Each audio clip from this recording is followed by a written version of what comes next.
Hi there, join me today for a relaxed, friendly chat.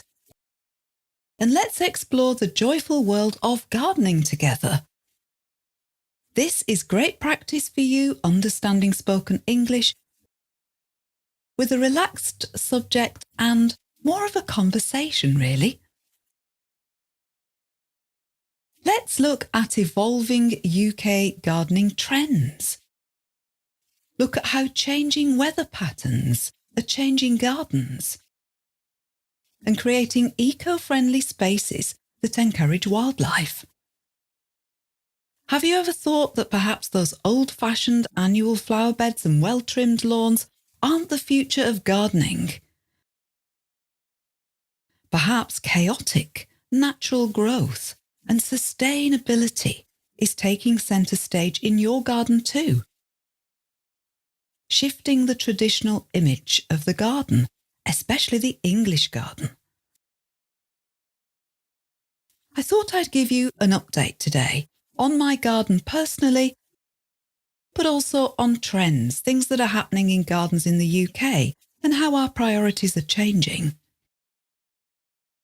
The UK is famed for its gardens, and TV programmes like our own BBC Gardener's World are watched all across the world.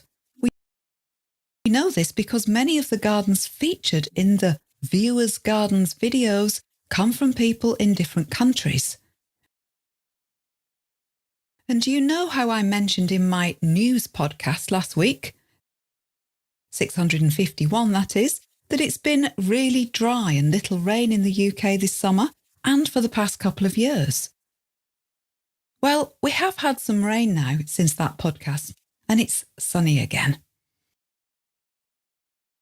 Before I continue, just a reminder that if pronunciation is your difficulty, or if you would like to make big improvements to your pronunciation of spoken English, then obviously I recommend lots of podcast listening, but also we do have our Adept English consonant pronunciation course. This covers absolutely everything about consonant pronunciation. It's on our courses page at adeptenglish.com. Go and have a look. So I came to gardening young. I've gardened since I was 21 years old. But back then it was seen as something that only old people did.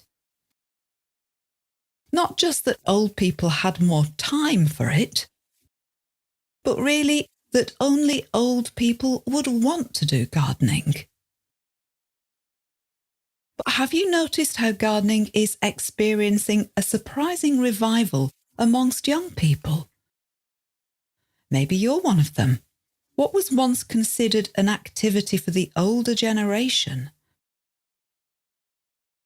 for people who are retired perhaps, is now being embraced by the young as a form of self-expression and a way to connect with nature. Even people who don't have gardens are transforming their balconies into thriving green spaces. To thrive, Thrive, that means to grow really, really well. I think that there are a variety of reasons for this. Interest in the climate, interest in growing your own food, being free of pesticides and insecticides, interest in ecology and the environment. I think that gardening and growing things has a therapeutic value. Therapeutic, Therapeutic, means it's like a therapy. It has a positive effect. It makes you feel better. And that's both mentally and physically. I also think that the interest in gardening amongst young people has grown because many young people live in flats and apartments, possibly without outside space. And there's a recognition that living a life where you move between your flat, the bus or train, and an air-conditioned workplace is very disconnected with nature. So there's a want to be in nature, in green spaces, and perhaps have a hand in what grows there.